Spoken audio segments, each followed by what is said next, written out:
মাত্র ৩০৬ বর্গ kilometre area.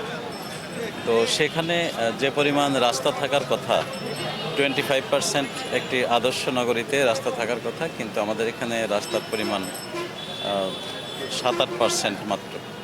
তো তারও অনেকখানি দখল করে রয়েছে আমাদের ছোটোখাটো বিভিন্ন ধরনের ব্যবসায়ী, ফুটপাত ব্যবসায়ী আমরা বলি। ফুটপাত বলতে বোঝায় যেখান দিয়ে মানুষ হাঁটে, হাঁটার রাস্তাটা বন্ধ করে। কিন্তু আমরা দেখছি যে বিভিন্ন জায়গায় ড্রাইভওয়ে, যেখান দিয়ে গাড়ি চলার কথা, গাড়ির জন্য যে নির্ধারিত জায়গাটুকু, সেখানেও অনেক জায়গায় আপনার বিভিন্ন হকার বসে গেছে, বিভিন্ন ছোটোখাটো ব্যবসায়ী বসে গেছে এবং তারা দিনের পর দিন সেখানে ব্যবসা করছে, রাস্তা দখল করে।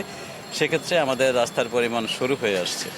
এটি যাত্রাবাড়ি যে ক্রসিং বা যাত্রাবাড়ি মোড়, যেটা আমরা বলি, সেখানে 10টা রাস্তা এসে একসাথে মিশেছে এবং আমাদের বাংলাদেশের প্রায় 40টা জেলার মানুষ গাড়ি যোগে এখান দিয়ে যাওয়া আসা করে। এখানে প্রবেশ পথ তাদের, এটি গেটওয়ে যাত্রাবাড়ি। তো সেই গেটওয়েতে কাঁচা বাজার রয়েছে, আরও বিভিন্ন ধরনের প্রতিষ্ঠান, শিক্ষা প্রতিষ্ঠান রয়েছে। এখানে লক্ষ লক্ষ মানুষ এখানে হেঁটে পার হয় প্রতিদিন। এখানে মানুষ পারাপারের জন্য কিন্তু কোনো ব্যবস্থা নেই।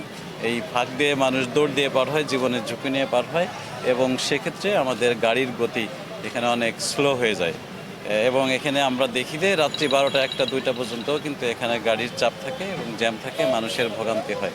তো সেজন্য আমাদের প্রচেষ্টা যে রাস্তার ভিতরে যেন কোনো অবস্থাতেই কেউ দখল করে কোনো কিছু করতে না পারে।